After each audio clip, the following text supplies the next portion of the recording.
एक बार सूरदास जी और तुलसीदास जी दोनों मिले। तो तुलसीदास जी महाराज राम जी के भक्त, सूरदास जी हमारे कन्हैया के भक्त। तो तुलसीदास जी अपने छोटे से रघुनाथ जी को अपनी गोदी में लिए और सीधे सूरदास जी की कुटिया में पहुंचे। ब्रजमंडल आए हुए थे।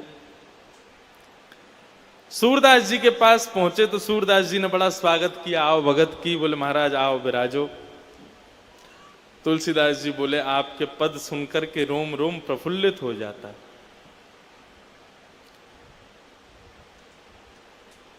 तुलसीदास जी महाराज सूरदास जी दोनों का संवाद चल रहा है। तो तुलसीदास जी ने थोड़ी सी छेड़छाड़ शुरू की, आनंद लेना शुरू किया।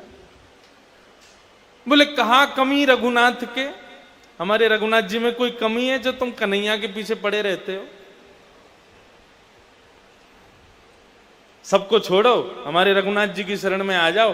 ये कन्हैया टेढ़ी टांग वाला, ये कभी ये वादे वाला आदमी नहीं है। हमारे रघुनाथ जी वादा करते हैं तो पूरा निभाते हैं। हमारे ठाकुर जी की शरण में आ जाओ। सूरदास जी बोले तुम्हारो रघुनाथ जो है का है वो एक पत्नी व्रती है।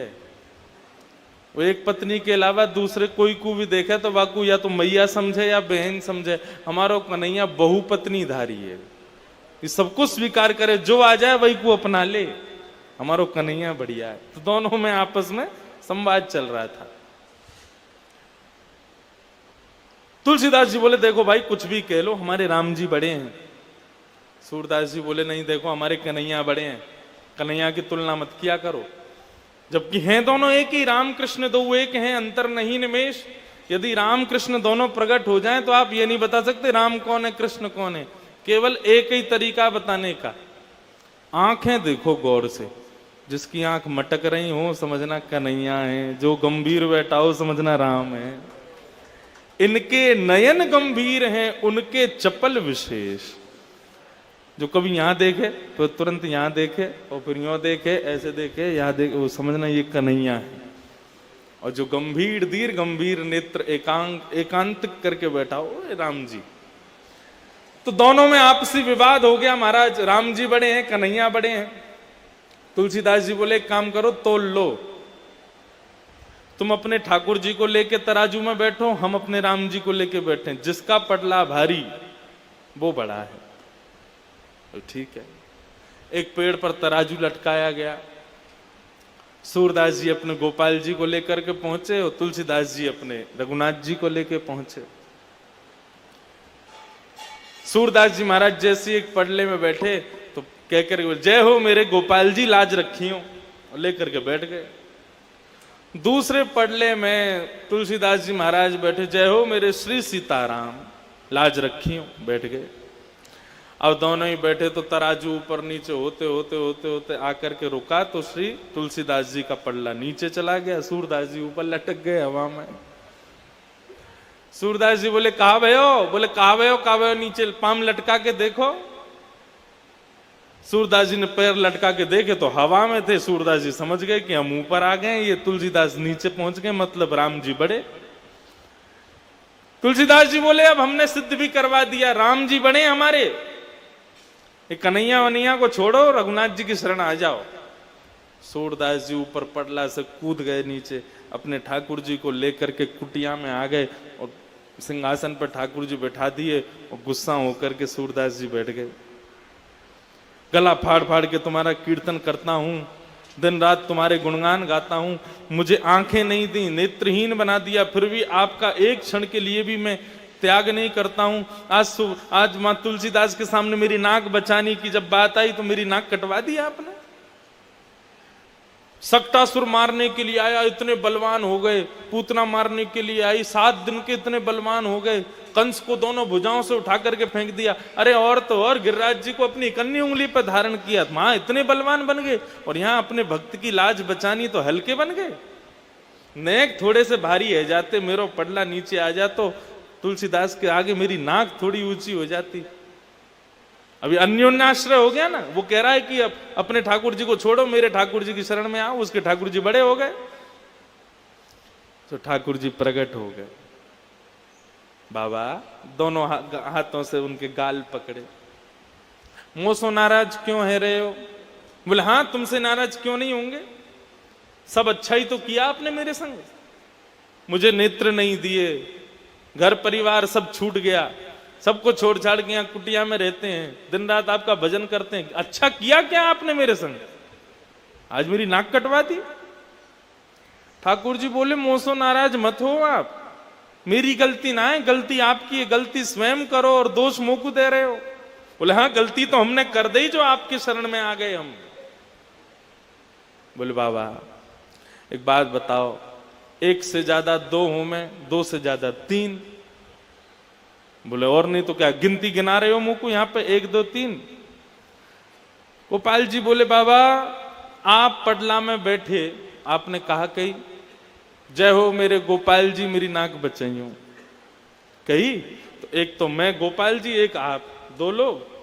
और वो तुलसी बाबा बैठो का ने कहा कही जय हो मेरे श्री सीताराम, एक तो सीता जी, दूसरे राम जी, तीसरा वो बाबा। मां तीन बैठे, यहां पे दो बैठे, तो दो को पडला भारी होगो कि तीन को भारी होगो? बोले तीन को भारी होगो। बोले तो यही तो गलती है गई, आप भी कहते जय हो मेरे राधे गोपाल प्रभु, तो हम भी दोनों आ जाते, आपके पडला को नीचे ही लाते। अब दो ही बैठे थे तो पडला तो ऊपर जानो ही हो। सूरदास जी बोले जल्दी बैठो मेरे संग, गोदी में आओ। गोदी में लिए ठाकुर जी फिर से गए तुलसीदास जी के पास। सूरदास जी बोले फिर से तराजू टांगो। तुलसीदास जी बोले क्यों? बोले पहले एक गलती हो गई थी, अब हम दोबारा समझ के आए, अब की बार नाप तोल करवाओ। तुलसीदास जी बोले एक ही बार होगा, अब तो हम समझ गए कि तुमको किसने पढ़ा लिखा के भेजा है। सूरदास जी बोले नहीं नहीं नहीं, एक बार और तराजू लगाओ फिर से तुलना होगा। तुलसीदास जी ने सूरदास जी को हृदय से लगाया, बोले मुझे को सब पता है कौन आया था, आपको क्या बता के गया। तो इसको कहते हैं एकांतिक मति। केवल मति एक में लगाओ, अपनी मति को ज्यादा भटकाओ मत। एक सिद्धांत अपना लो, प्रेम सबसे करो लेकिन मन किसी एक को ही दो।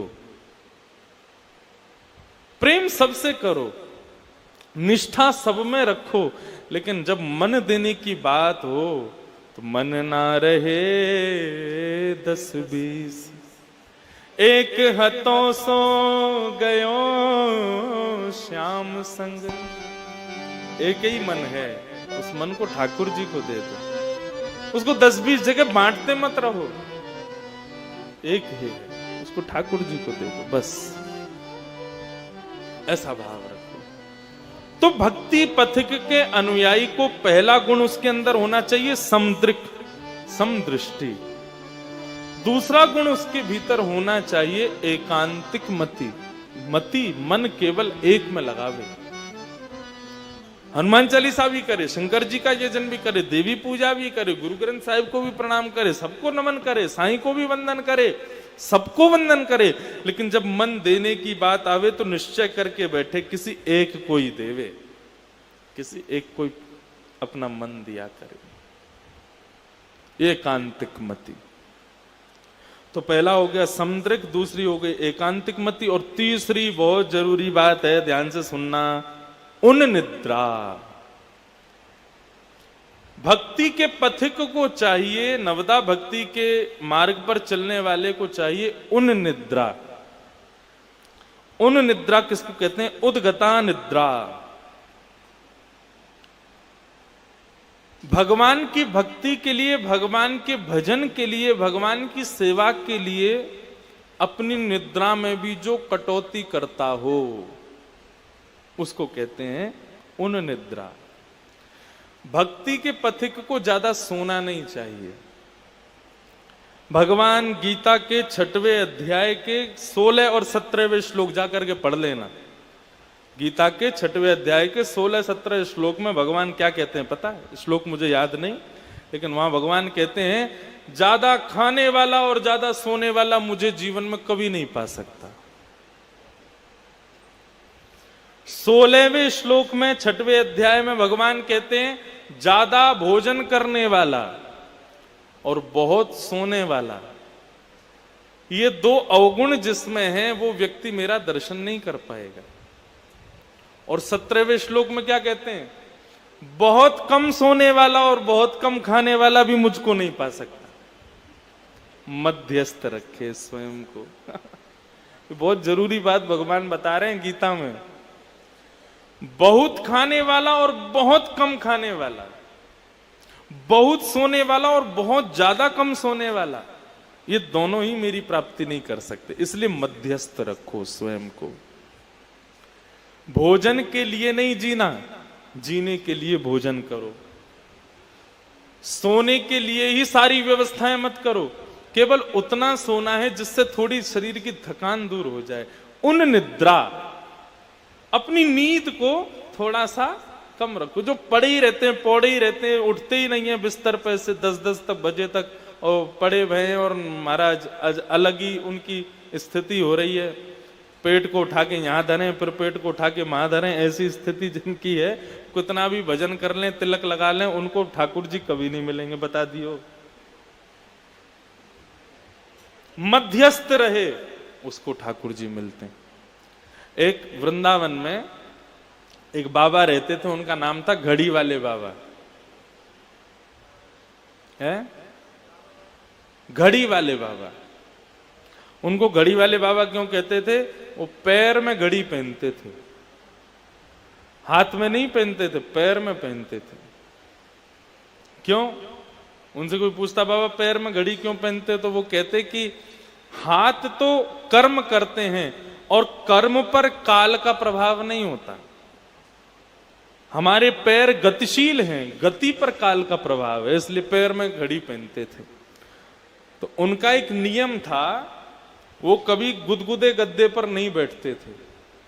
गद्दा खरीद के लाए, गद्दा को चाकू से काटा, अंदर से सारी रुई हुई सब निकाल देते, उसमें कंकड़ पत्थर भर देते और कंकड़ पत्थर भर के फिर उस पर बैठते थे।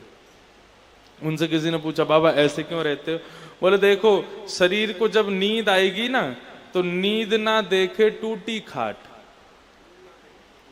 नींद आने वाला व्यक्ति वो ये नहीं देखेगा कि मुझे आसन, वो सो ही जाएगा चाहे जैसी स्थान मिले। तो बोले जब नींद आनी होगी ना, तो ये पत्थर पे भी आ जाएगी, और जब नींद पूरी हो जाएगी ना, तो नींद पूरी होते ही ये पत्थर चुभेंगे, ये पत्थर चुभेंगे तो नींद पूरी होती ही हम उठ जाएंगे, उठते ही फिर भजन करने लग जाएंगे। और फिर तब तक नींद नहीं आएगी जब तक भयंकर थक ना जाएंगे, और जब भयंकर थक जाएंगे तो फिर पत्थर पे भी नींद आ ही जानी है। इसलिए वो पत्थर के गद्दे पर बैठते थे, कंकड़ पत्थरों के गद्दे। इसको कहते हैं उन निद्रा। क्या कहते हैं? कितने गुण बता दिए भक्ति पथिकों के? 3। पहला समदृक, दूसरा एकांतिक मति, और तीसरा उन निद्रा। भक्ति पथिक के ये 3 लक्षण। और चौथा लक्षण क्या बताया गया? लोक धर्म त्याग। लोक धर्म किसे कहते हैं? कहीं भुआ जी बुरा ना मान जाएं, कहीं जीजा जी बुरा ना मान जाएं, कहीं फूफा जी मुंह फुला के ना बैठ जाएं, सासू मां नाराज ना हो जाए, ससुर जी नाराज ना हो जाएं, पति नाराज ना हो जाए, जो सबको हमेशा खुश करने में लगे रहते हैं, उनकी शादी में नहीं गए तो बहुत नाराज हो जाएंगे। इसको कहते हैं लोक धर्म। जो भगवान को छोड़ बाकी सबको खुश करने में लगे रहते हैं, ऐसे व्यक्तियों को कहते हैं लोक धर्मावली। लेकिन भक्ति पथिक को चाहिए लोक धर्म को त्यागे। रूठे चाहे राजा वासे कछु ना काजा, एक तू ही महाराजा और कौन पास जाएंगे। रूठे चाहे भाई वासे कछु ना भलाई, एक तू ही है सहाई और कौन को सराएंगे। रूठे चाहे शत्रु और मित्र आठों याम, एक तेरे चरणन के नेह को निभाएंगे। जग सारा झूठा एक तू ही है अनूठा, रूठ जाए चाहे सारा जग पर तू ना रूठा चाहिए। जो ठाकुर जी से, ठाकुर जी को कभी रुठावे ना, ऐसे व्यक्ति का ये भक्ति पथिक का चौथा लक्षण होना चाहिए, लोक धर्म का त्याग करें। और कभी लोक धर्म में जाने का यदि उसको समय मिले बहुत जरूरी हो लोक धर्म में जाना ही है, तो वहां पर ज्यादा से ज्यादा 45 मिनट रुके बस, इससे ज्यादा ना रुके।